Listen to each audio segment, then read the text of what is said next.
Allez, bonjour tout le monde, bienvenue à ce nouveau webinaire qu'on a intitulé Optimiser la gestion des équipes décentralisées, stratégie et bonnes pratiques.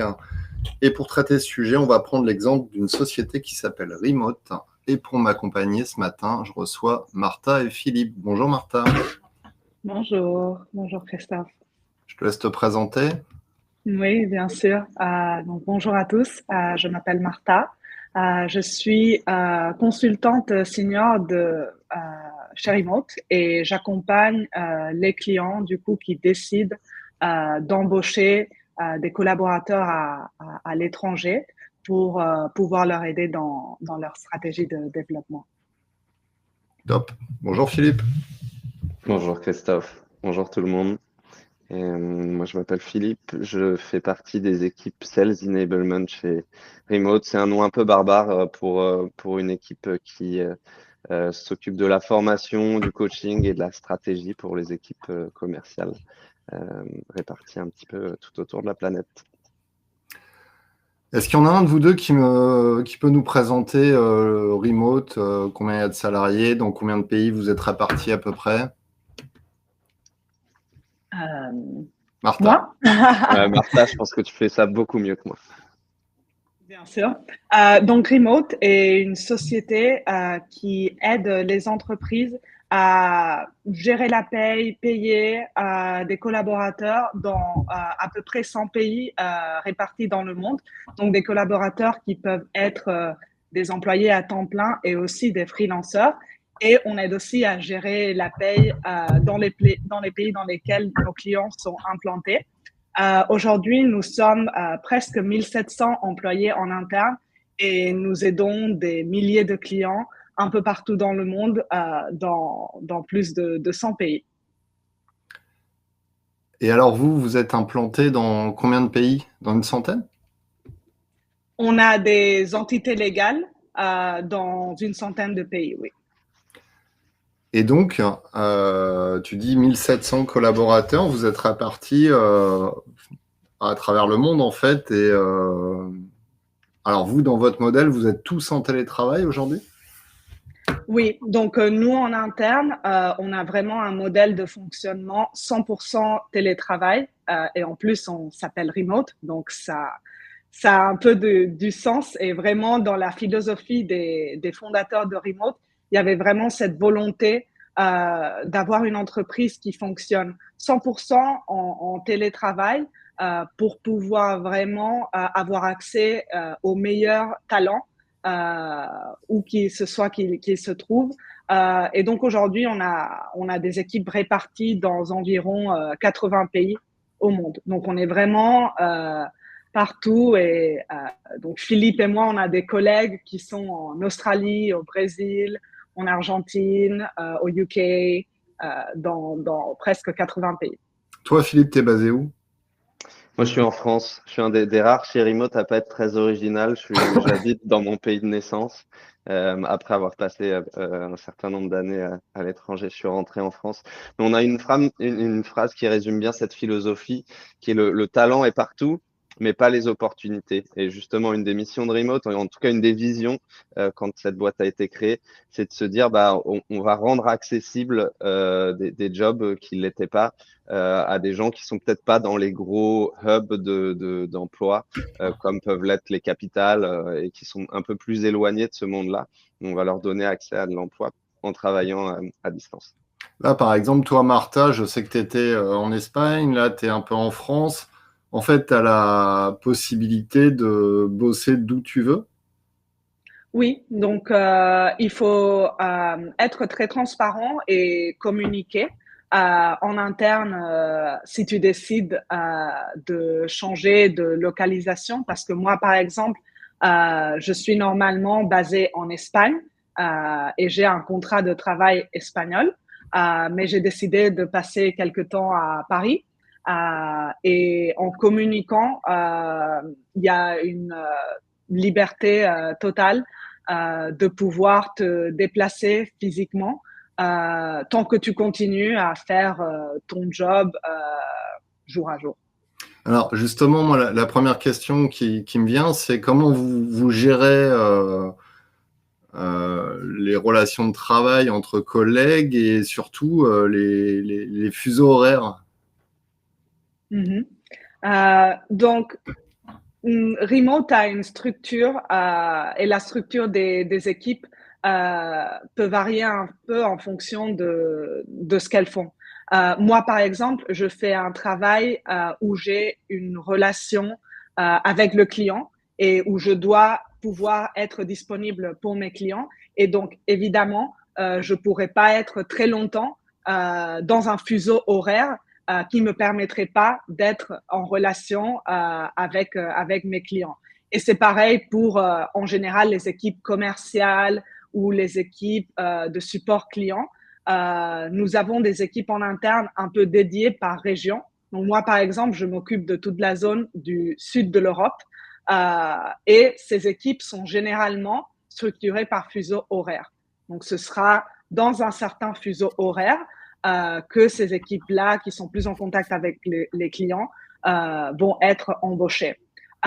Mais après, il y a d'autres équipes, par exemple les ingénieurs, qui peuvent avoir une approche beaucoup plus flexible et qui là, du coup, ce sont des personnes qui sont vraiment dans beaucoup de fuseaux horaires différents et donc qui se communiquent vraiment d'une manière asynchrone au niveau équipe, même si nous, comme entreprise, on a vraiment une volonté de fonctionner de manière asynchrone en général.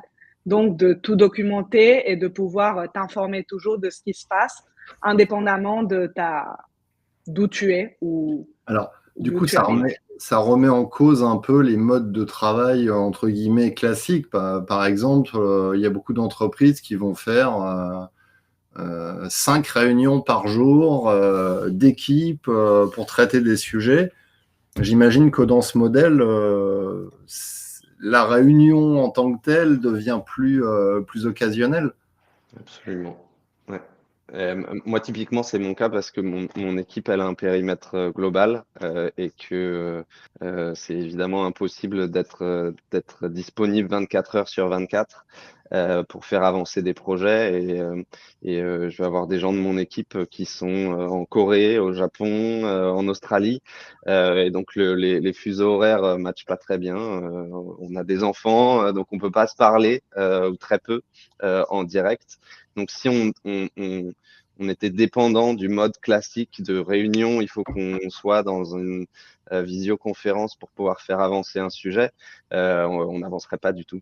Et c'est là que le travail asynchrone prend une richesse et un sens particulier, puisqu'on gagne en efficacité évidemment et en productivité, en étant capable de travailler à des moments, des heures différentes, mais de façon très efficace, très structurée, avec une culture de la documentation qui permet ça. Donc, il y a pas mal d'outils et de bonnes pratiques qui rendent ça possible et sans lesquels ce serait très difficile.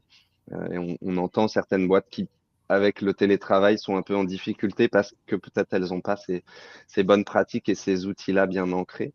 Mais comme nous, ça fait partie de notre ADN et que tout le monde est sur ce mode-là à différents degrés, c'est extrêmement efficace et ça veut dire que les 5 heures que tu aurais passées en réunion chaque jour, en fait, c'est du temps productif. Ouais. Alors, du coup, ça veut dire, si par exemple, demain, tu recrutes un ou une candidate qui était plutôt habituée à un mode de travail hybride ou du présentiel même, il va falloir que la personne soit en capacité de désapprendre ces modes de fonctionnement pour rentrer dans une nouvelle culture, pas juste une culture d'entreprise, mais une nouvelle culture de travail. Si on aborde le point de la culture de façon globale chez Remote, est-ce que du coup, il y a déjà une façon d'onboarder les collaborateurs qui est spécifique à ces modes de fonctionnement? C'est une bonne question. Ça change beaucoup de choses, certainement. Et je dirais même en amont, l'onboarding, la manière dont on recrute doit tenir compte de ça et que ce soit un point très transparent et que les gens soient préparés avant de rejoindre l'entreprise à ce mode-là. Et ça marche pas pour tout le monde et ça va pas pour toutes les entreprises. Donc, on n'est pas en train de prêcher en disant il faut toutes les entreprises soient 100% à distance. Il y a plein de modes hybrides qui fonctionnent mieux pour certaines industries et certains domaines. Nous, on a choisi celui-là. Et ensuite, pour répondre un peu plus à ta question, et je pense que Martha aura aussi un autre angle, mais moi, j'ai un sujet formation et coaching qui est très fort pour mon équipe et les équipes commerciales qu'on accompagne. Et donc, former les gens de façon asynchrone, c'est pas du tout pareil. Donc, on travaille beaucoup sur à la fois la documentation et être sûr que toute l'information soit facilement accessible et que les gens trouvent ce dont ils ont besoin. Et en parallèle de ça, comment on crée du lien. Et du coup, c'est là que le synchrone vient jouer un rôle très important, mais vraiment dédié à ce rôle de créer des relations, d'aller discuter avec des gens un peu partout dans l'entreprise, savoir d'où ils viennent, c'est quoi leur vie, c'est quoi leurs intérêts. Mais ces moments de réunion et ces moments synchrones, ils sont là pour faire du lien, pour faire du social, de l'échange et partager cette culture-là, construire ces sentiments d'équipe et ces sentiments d'appartenance.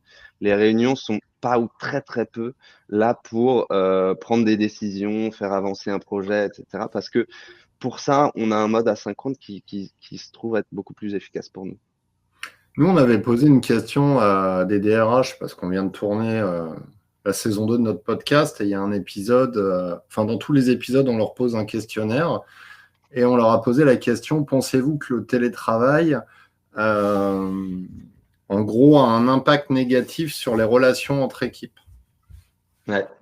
Et en fait, c'est pas que des oui ni que des non, les réponses. C'est assez partagé dans la vision même des professionnels RH.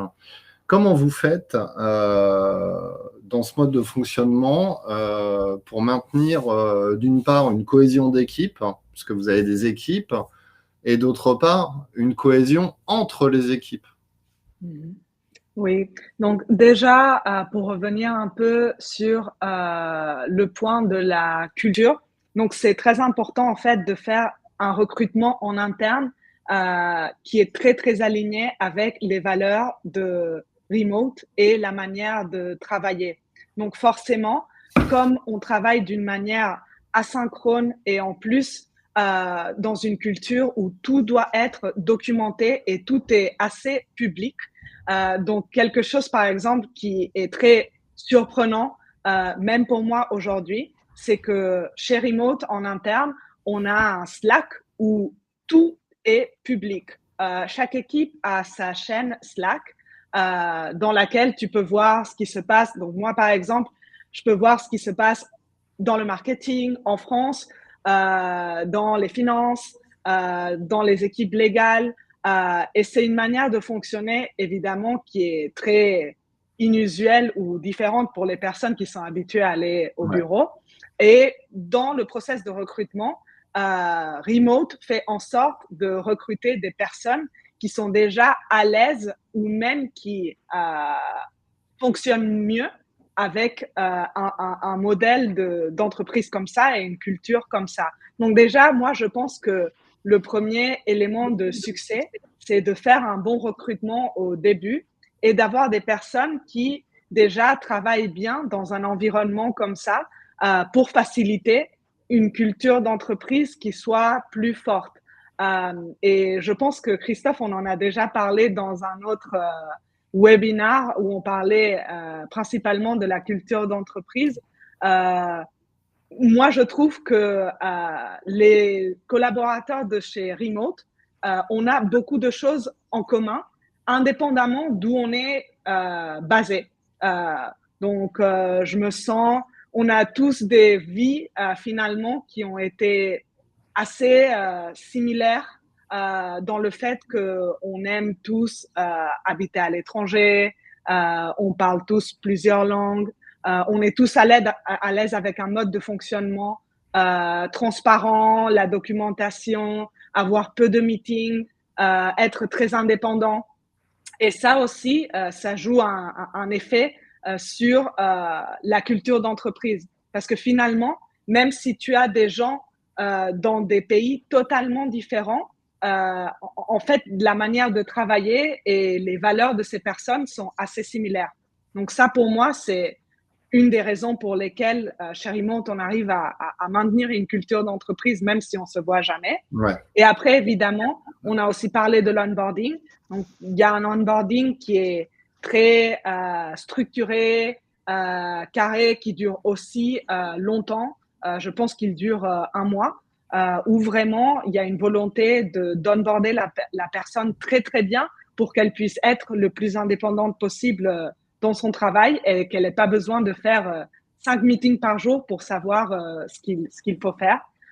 Et évidemment, d'autres événements virtuels pour pouvoir connecter avec les personnes qui sont tes collègues finalement. T'as quoi? T'as des rituels qui sont mis en place au sein des équipes et entre équipes? Vous avez des pratiques régulières? Nous avons différentes initiatives. Donc, par exemple, je pense que c'est toutes les 2 semaines, on a ce qu'on appelle des all hands. Donc, ça, c'est pour toute l'entreprise. Et c'est normalement un des cofondateurs qui le lidère avec d'autres leaders de Remote, où c'est vraiment un meeting pour savoir ce qui se passe chez Remote, ce qui va se passer, les initiatives de différentes équipes. Donc, vraiment pour que toute l'entreprise soit up-to-date, informée de ce qui se passe chez Remote à ce point-là. Et après, par équipe, on a aussi nos propres réunions commerciales ou plus en équipe plus petite. Et aussi, ce que fait l'onboarding, c'est te donner un onboarding buddy, ce qu'on appelle. Donc, c'est un peu ton premier contact chez Remote. Et c'est la personne qui va t'aider pendant ton onboarding et au-delà à connecter avec les bonnes personnes en interne. Et après, en plus de ça, sur un côté très social, on a une grande majorité des équipes, c'est à la liberté de chaque manager, mais une grande partie des équipes qui va avoir des social calls d'équipes qui sont pas obligatoires, mais de même que une startup parisienne aurait son happy hour le jeudi soir avec les collabs. Là, c'est un moment où on se retrouve. On n'est pas tous aux mêmes heures. Il y en a qui sont au café, d'autres qui sont plus vers la fin de journée, mais un moment où ceux qui peuvent essayent de se retrouver et on discute, voilà, j'en sais rien, des dernières vacances. Et c'est vraiment ce moment d'échange très informel pour prendre un peu des news des gens avec lesquels tu bosses tous les jours. Et donc, ça existe sur différents formats. Et on a aussi un budget pour se retrouver en présentiel, en équipe, et se voir, voilà, avoir cette possibilité-là de se retrouver en équipe. Donc, il y a plusieurs niveaux, mais qui sont finalement pas un truc nouveau. On n'a pas réinventé la roue. Ça fait des décennies que des entreprises globalisées dans plusieurs pays, voire même à l'échelle d'un seul pays, mais dans plusieurs villes, plusieurs territoires, ont ces problématiques de en fait, comment tu fais corps pour des équipes qui sont distribuées dans des localisations différentes. Donc, on réutilise juste des outils qui étaient existants. Et encore une fois, comme on a été fondé avec ce postulat d'être éclaté partout dans le monde, ça a été très vite inscrit dans l'ADN et le fonctionnement de l'entreprise. Donc, c'est peut-être plus facile pour nous que pour des boîtes qui découvrent ça plus tard dans leur croissance. Du coup, en termes d'outils, dans vos utilisations quotidiennes, vous utilisez quoi à part Slack? Notion. Communiquer. C'est beaucoup de documentation parce que je pense qu'on l'a cité énormément, mais c'est tellement clé si on veut pouvoir travailler en décalé de manière un petit peu différente. Il faut être assez rigoureux sur les notes qu'on laisse et que quelqu'un puisse juste en lisant comprendre où on en est. Il faut que ce soit synthétique, donc il faut pas en faire des pages. Enfin bref, il y a un peu d'apprentissage, comme tu le disais tout à l'heure, Christophe, de comment on fait ça bien, comment on travaille bien de façon asynchrone. Et donc, nous, l'outil que j'aime beaucoup, hein, mais il y en a plein d'autres, il s'appelle Notion. Donc, voilà, qui est une sorte de base de données, documentation, des pages que tu as et tout est en ligne. Et on utilise aussi un autre outil qui s'appelle Loom. Comme ça, on fait de la pub pour eux, on les aime beaucoup. Mais qui est un outil qui te permet de te prendre en vidéo et de filmer ton écran, ce que tu es en train de faire. Et donc, faire des petits formats, de temps en temps, c'est plus simple que juste écrire. Et tu t'enregistres 2, 3, 5 minutes pour raconter un truc et montrer un outil, par exemple. Et honnêtement, avec ces 3 trucs-là, on n'utilise pas le mail du tout. Avec voilà, un peu de Visio, Notion et Loom et Slack, donc 4 outils. Je pense pas qu'il y ait besoin de beaucoup plus. Ouais, c'était important de te le faire dire parce que il y a probablement des entreprises qui se disent ah là là, il va falloir qu'on change nos outils, qu'on mette en place des choses coûteuses, alors que pas du tout en fait. C'est des outils qu'on utilise de toute façon, même en travail hybride. Il n'y a pas d'outils différents. Après, comme tu le dis, c'est des rituels qui vont être différents. Peut-être se dire on arrête d'inonder les collègues avec des emails. Comme moi, je peux en recevoir 150 par jour, tu vois, si bien qu'on les lit même plus. Donc, c'est revoir un peu les comportements et finalement, on a presque l'impression que c'est plus instantané et plus direct comme mode de travail. Je pense qu'il y a un côté comme ça. Alors, c'est peut-être d'autant plus vrai pour toi, Martha, où il y a un côté face au client et donc un enjeu de réactivité, où moi, je suis sur une temporalité qui est un peu différente. Mais en tout cas, je pense que les enseignements et ce qui marche chez nous, comme tu le disais, Christophe, il y a une application directe sur une grande partie des entreprises et potentiellement des gens qui nous écoutent aujourd'hui. C'est-à-dire qu'il y a une petite frange d'entreprises qui, pour diverses raisons, est en 100% présentiel. Il y a une frange qui est sans doute encore un peu plus petite à l'autre extrême du spectre, qui est comme nous, on est en 100% télétravail, mais la grande majorité des gens avec lesquels on travaille, des entreprises qu'on croise, c'est quelque part au milieu de ce spectre, avec différents niveaux d'indépendance, de télétravail, de flexibilité. Mais il y en a pour la plupart un petit peu. Et donc, à partir du moment où on est dans un mode hybride, ça veut dire que cet enjeu de documentation, il est fort. Ça veut dire que cet enjeu de culture d'entreprise, il est fort, de communication asynchrone, etc. Donc, en fait, les bonnes pratiques des entreprises en full télétravail, elles sont, je pense, extrêmement riches et précieuses pour s'adapter à ce mode de travail hybride qui est nouveau pour beaucoup de nos clients. Pour revenir sur ce que tu viens de dire, en France, le nombre de jours moyens de télétravail par semaine, c'est 1,5. Ouais.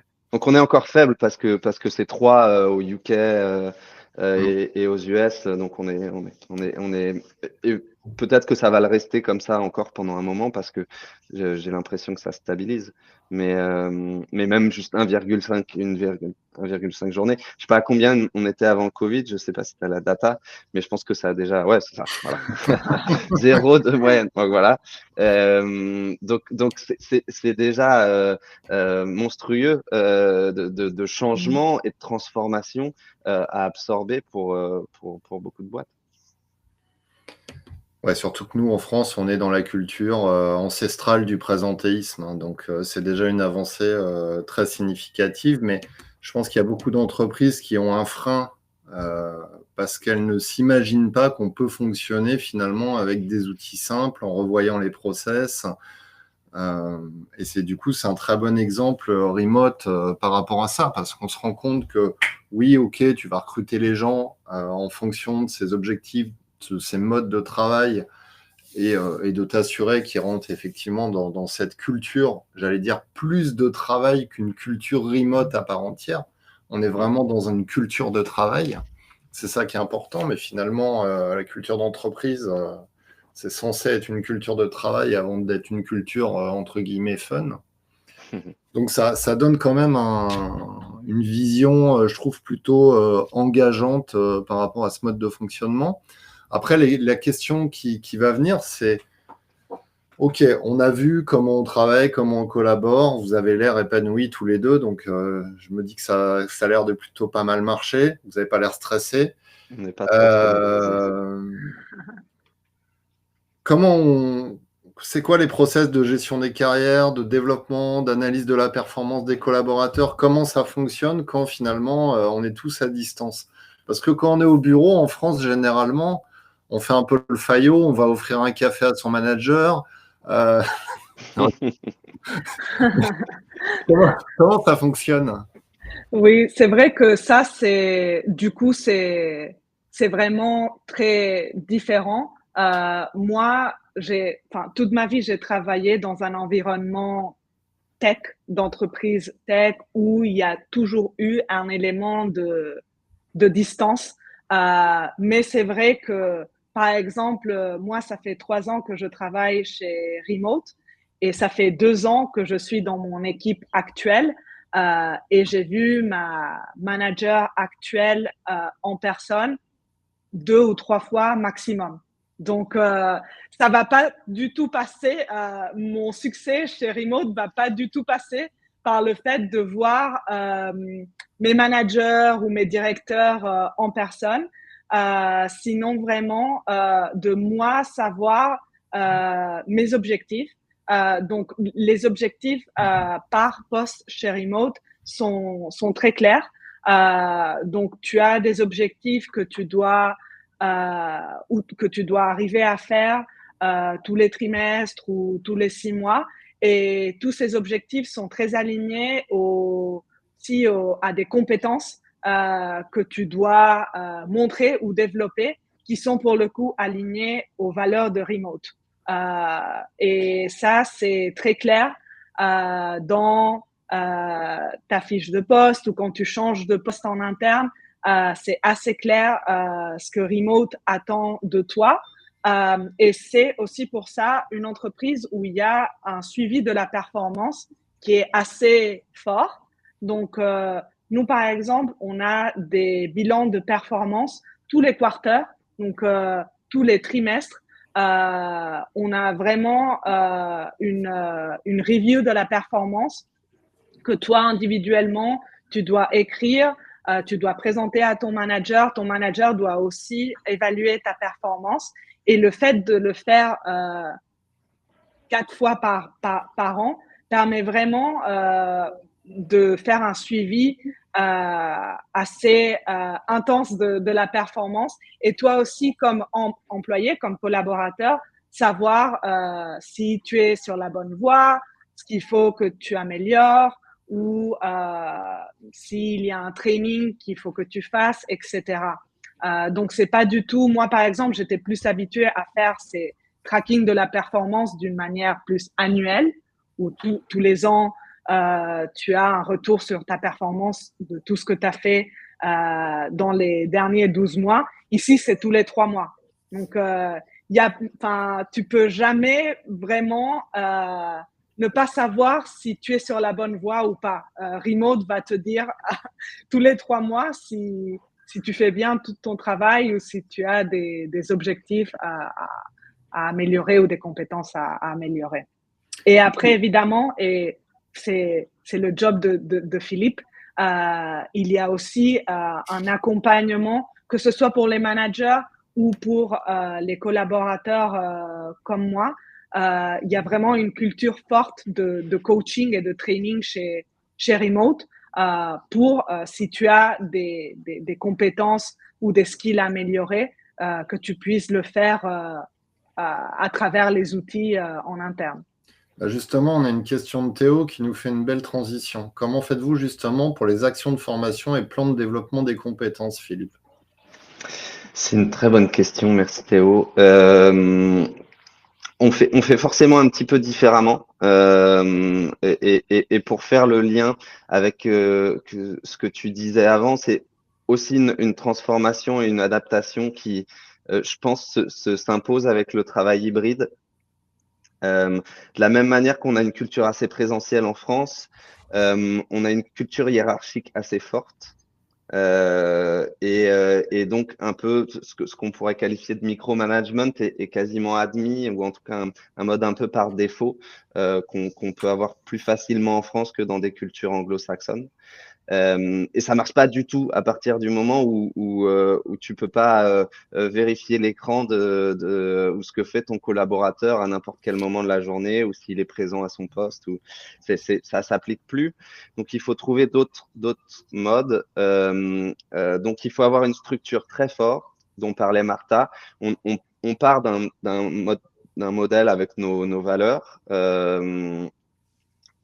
En découle et il faut qu'elles évoquent vraiment quelque chose et qu'elles soient cohérentes et qu'elles aient un sens. En découle de ça, aligner des compétences qui vont s'appliquer à chaque département et puis à chaque rôle, et puis des compétences spécifiques au rôle. Et à partir de ces référentiels de compétences, on peut mettre en place des vrais plans de formation, d'évaluation, des objectifs qui sont sensés et réalisables.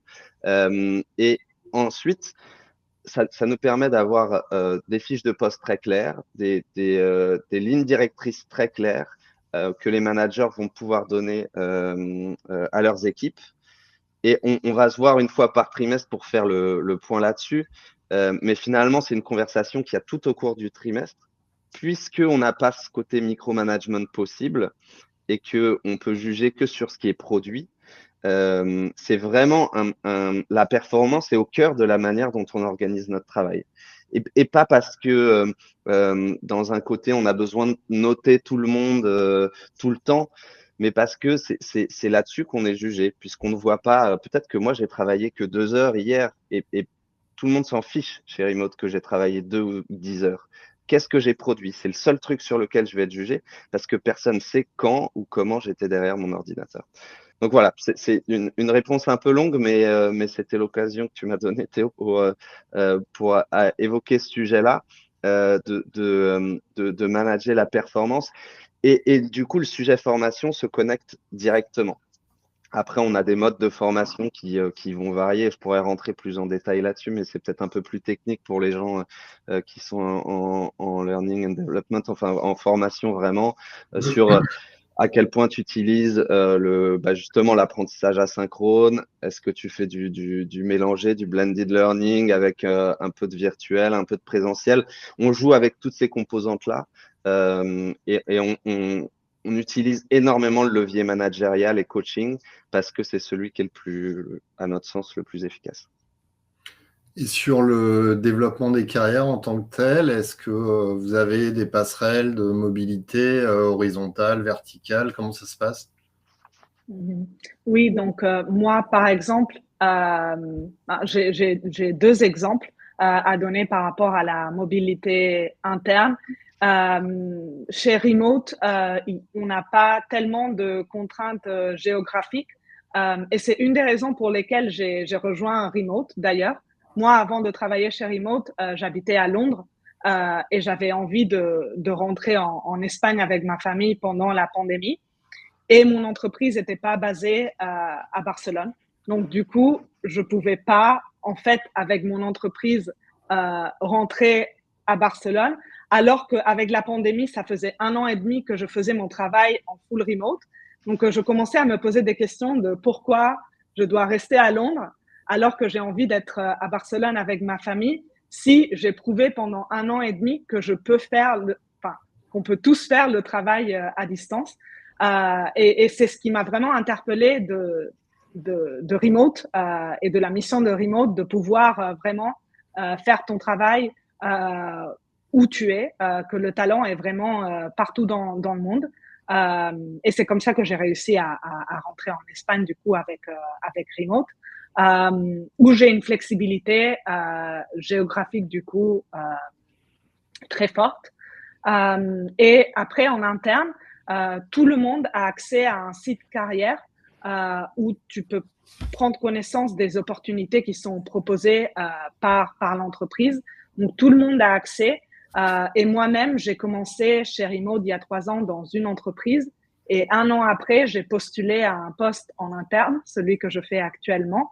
Et j'ai passé par Remote, c'est une entreprise où on l'a déjà dit plein de fois, mais comme on se voit jamais, si tu postules à un poste en interne, il faut que tu fasses exactement le même processus de sélection qu'un candidat externe Parce que même si, évidemment, tu vas savoir plus de choses sur le fonctionnement interne de remote, c'est une culture d'entreprise qui est très égalitaire et juste. Donc, en fait, moi, j'ai fait tous les entretiens pour un poste en interne et ce serait pareil pour n'importe quel collaborateur. Donc, tu postules, tu passes les entretiens et après, si tu as fait des bons entretiens et tu étais le meilleur candidat, tu peux vraiment avoir cette mobilité en interne et changer d'équipe, changer de poste, etc. Ok. On va peut-être parler un peu de ce que fait Remote pour ses clients. Il nous reste un peu moins de 10 minutes. Donc bon, j'imagine que parmi vos clients, ils ne sont pas tous en 100% télétravail. Comment tu les accompagnes, Martha, et qu'est-ce qu'ils viennent chercher en général quand tu les rencontres? Oui, donc c'est très important de faire le point sur ça aussi parce que le sujet du webinaire, c'est le télétravail et comment nous, chez Remote, on fonctionne en interne. Mais il ne faut pas être une entreprise qui travaille en remote pour utiliser les services de remote. Donc, nous, chez Remote, ce qu'on fait, c'est proposer des solutions à des entreprises pour pouvoir faire la gestion globale de ces ressources humaines, que ce soit la gestion de contrats internationaux, la gestion de taxes à l'international, conformité légale, gestion de paye, etc., qui peuvent simplifier l'embauche de talents à l'étranger, mais ça ne veut pas du tout dire que tous nos clients fonctionnent en remote. C'est vrai qu'on s'appelle remote, donc forcément, les clients qui viennent vers nous ont déjà souvent une culture qui est qui reprend un peu la culture du remote, ou au moins qu'ils ont une curiosité pour comprendre comment, par exemple, nous en interne, on fonctionne et comment pouvoir instaurer ces best practices en interne. Mais ce n'est pas du tout le cas de tous nos clients qui fonctionnent comme nous, 100% en remote. Alors, attends, on a deux questions. On a Claire qui demande quelle est la part de temps managérial versus temps métier opérationnel pour les managers chez Remote. C'est une bonne question aussi, hein. Merci Claire. C'est un peu plus dur de répondre de façon tranchée parce qu'elle va varier très fortement selon les métiers. Clairement, les missions du manager commercial chez nous, elles sont extrêmement fortement axées sur le management et la réalisation opérationnelle pardon, est faible. Tu prends un autre manager sur une équipe d'ingénieurs développement, ça n'a rien à voir. C'est un peu l'inverse. Ou alors il y a plus de la gestion de projet, mais le temps managérial descend à 5-10%. Le fait qu'il y ait moins cette culture de la réunion, clairement, allège le quotidien de nos managers, dans le sens où on n'est pas obligé de mettre tout le monde en réunion dès qu'il se passe un truc ou dès qu'il faut prendre une décision ou discuter de pourquoi une décision a été prise. C'est inutile, c'est énormément de perte de temps. Donc ce temps de réunion-là, qui est quand même souvent, en tout cas je l'ai vécu dans des entreprises précédentes et même anglo-saxonnes parfois, c'est souvent un temps pour les managers où en fait, tu regardes leur calendrier de la semaine et il n'y a pas un seul trou, ils passent leur vie en réunion. Nous, les managers, chez nous, on beaucoup moins ce problème-là. Donc ça libère du temps. Maintenant, le temps managérial, encore une fois, selon les métiers, il va varier beaucoup. Et la deuxième question, c'était Christelle qui disait quels sont les inconvénients limites de ce mode de fonctionnement selon votre expérience au quotidien. Ouais, c'est une bonne question. Philippe, j'aimerais savoir aussi ta réponse, mais Ouais. limite, vraiment, moi, je dirais aucune limite parce que, en fait, nous, on est une entreprise qui a 5 ans et on est passé de 0 à 1700 employés. Donc, c'est vraiment, je pense qu'il y a très, très peu d'entreprises au monde qui ont eu une croissance ait un impact comme l'impact que nous, on a eu. Donc vraiment, c'est un peu la preuve qu'une entreprise peut avoir une croissance et un impact impressionnant en fonctionnant à 100% avec ce modèle-là. Après, au quotidien, évidemment, par exemple, dans la culture de la documentation. Moi, je sais que si j'étais avec toute mon équipe en personne tous les jours, forcément, il y aurait des choses que je peux dire très rapidement en personne, que je dois prendre le temps de documenter tous les jours, parce que si je le dis juste chez moi toute seule, personne m'entend.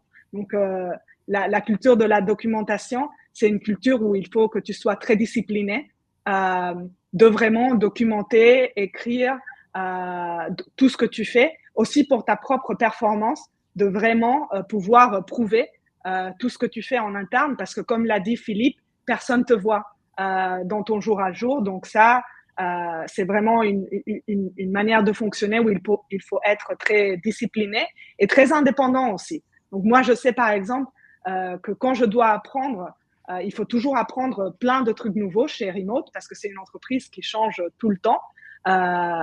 Je sais que si je l'apprenais en groupe tout le temps, peut-être j'apprendrais les choses beaucoup plus rapidement, mais c'est un learning très indépendant où moi, vraiment, il faut que je comprenne les choses toute seule et après, je les partage avec les autres.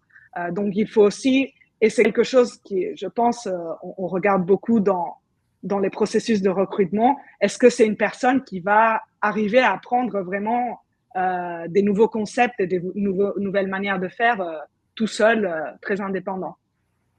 Alors, on a bien compris que Remote, ça permet en fait aux entreprises d'embaucher finalement des candidats à travers le monde, pas forcément que sur un modèle full remote, 100% télétravail, et que les entreprises peuvent le faire, par exemple, je sais pas, une boîte française qui se dit tiens, je vais aller m'implanter aux États-Unis, bah, plutôt que d'aller toute seule avec son baluchon, se dire j'y vais avec 99% de chances de se planter parce qu'il faut bien connaître le marché américain pour recruter et toute la fiscalité, etc., va plutôt passer par Remote qui va s'occuper de toute la partie légale, fiscale, bulletin de paye des collaborateurs à la place de l'entreprise. J'ai bien compris le mode de fonctionnement? C'est exactement ça. Et juste une toute petite illustration avec un client qu'on accompagne, qui est une boîte belge qui s'appelle Loop. Ils font des protections auditives, donc c'est une grande partie de leurs collaborateurs c'est industriel en usine. Pardon, je croyais que ça avait arrêté. J'avais coupé, mais je suis toujours là. Et donc, eux, ils ont à la fois des collaborateurs au siège où il y a plus de remote, puis des gens qui fabriquent vraiment les protections auditives. Et c'est une entreprise qu'on accompagne depuis qu'ils ont une vingtaine de salariés. Ils en ont maintenant plusieurs centaines. Ils étaient qu'en Belgique et maintenant ils sont distribués partout dans le monde et ils ont attaqué quasiment tous les continents. Donc, c'est un cas d'usage très classique d'une entreprise qui n'est pas du tout en 100% remote, qui n'est même pas forcément une entreprise de nouvelles technologies ou de ce genre-là, mais qu'on a pu épauler dans son déploiement international qui s'est fait assez rapidement, dans le fait d'attirer des talents qu'ils auraient peut-être eu du mal à attirer sinon. C'est vraiment ça qu'on sait faire et sur lequel on aide nos clients. Ça marche. Je vous mets une petite question. Est-ce que ça vous intéresse d'avoir une démonstration de la plateforme Remote? Vous pouvez répondre oui, non. Et si vous dites oui, évidemment, on vous recontactera pour que vous puissiez voir plus en détail cette solution. J'y vois. Qui est-ce qui a coupé? C'est toi, Philippe, qui coupe le sondage? Ah, pardon. Je pensais que ça le coupait juste pour moi. Je suis confus. Oh, là, tu me l'as annulé. Ça fait 2 fois, Philippe. Je vais devoir prendre ma règle. Ah la vache. Mal préparé. Je suis vraiment confus. Comme ça, ils sont obligés de vraiment confirmer s'ils ont envie. Je sais que les oui, c'est des oui très sincères. C'est la 3e fois qu'ils mettent oui, ils ont très envie. Et l'autre axe, hein, hormis le fait de vouloir s'implanter, etc., ouais, c'est effectivement d'aller trouver des talents ailleurs, parce que on voit hein, dans les pays européens, enfin dans pas mal de pays, on va vers un marché du plein emploi en local. Mm. Donc, je dirais que l'avenir est plutôt intéressant pour Remote, parce qu'effectivement, quand tu ne trouves pas dans ton pays, tu vas forcément regarder les pays frontaliers, puis élargir. Et c'est un vrai intérêt pour ouvrir ton portefeuille de candidats à travers le monde. Hein. Oui, Ouais. et c'est un des usages de cas les plus classiques chez Remote. Et d'ailleurs, Christophe, on a fait un webinaire ensemble avec un client qui s'appelle Sonia, qui a exactement cet usage de cas où c'est une entreprise qui cherche des compétences très spécifiques et qui est une entreprise française, mais qui veut vraiment chercher le meilleur spécialiste en fertilité, technologie spécifique, etc. Et qui, du coup, va passer par Remote pour trouver ces personnes-là, qu'elles soient en Inde, au Brésil, aux États-Unis. Top, bah merci à tous les deux. Ce webinaire, vous le retrouverez sur MyRHline en replay dès demain. Merci Philippe, merci Martha. Je vous souhaite une excellente journée et bonne journée à toutes et à tous. Merci à toi, Christophe. Au revoir tout Merci. le monde. Merci à vous. Ciao, au revoir. Salut.